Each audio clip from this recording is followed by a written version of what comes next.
opening scene of Exposed, you do something that is kind of interesting and unusual. Right before the bomb goes off, the elderly woman moves towards the camera, covers the table from the audience's view, and that's the cut.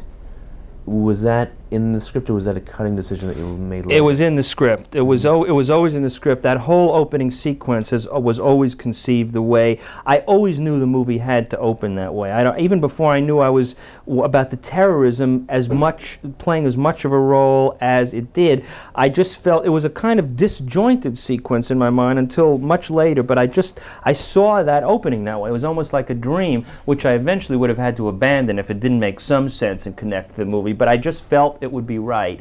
And we did actually blow up a restaurant in that scene. We found a very good restaurant off the Champs-Élysées, which was eager to do some serious renovation.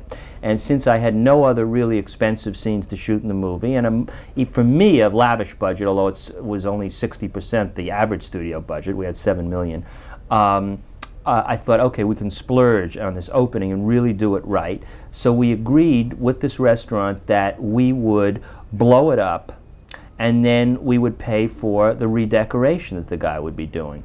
Now, we had only one shot at that. If something had gone wrong, that scene was out and the opening of the movie was history. But fortunately, we went 1 for 1 on our only shot, and we got it.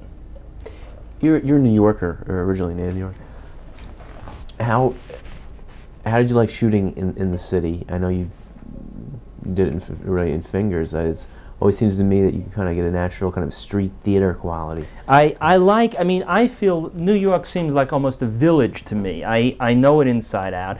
I know every area of it. I know people in all walks of life. It's very possible to grow up in New York and have a very insulated life and deal with only people in your echelon. I really know characters from just about every aspect of New York life. I love the streets, the variety of the streets, the variety of the architecture, the surprises and changes that happen from street to street and neighborhood to neighborhood. So I love shooting here.